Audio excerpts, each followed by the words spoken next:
Des marionnettes stars du rock, une conteuse qui embarque les spectateurs dans son monde sonore futuriste et du jazz manouche qui swing. Les sottises étaient de retour à Salis. C'est sympa, c'est agréable. Ça fait du bien, Ça fait du bien de retrouver un petit peu comme ça des festivités, surtout des artistes qui viennent pour se produire. Et pareil, depuis un an, ils n'ont rien fait, donc c'est plaisant. Ça faisait un moment, là, ça nous manquait tout ça. Là. On a bien profité avec les enfants. 13 compagnies d'art de la rue ont pu retrouver leur public grâce à une adaptation très rapide des organisateurs aux nouvelles mesures gouvernementales.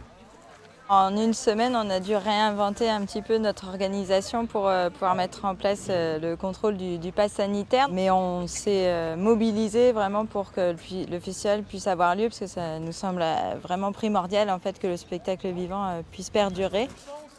Exister coûte que coûte pour ce festival solidaire où la billetterie est à prix libre et constitue souvent le principal revenu de nombreux artistes, tels que ce couple d'acrobates argentins venus présenter à Salis leur spectacle Rococo depuis Buenos Aires.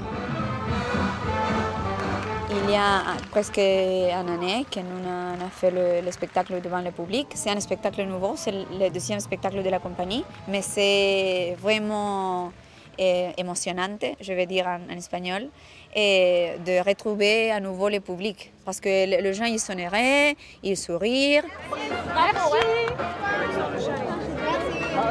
Très dynamiques, ils étaient en plein soleil, ils ont donné une énergie incroyable.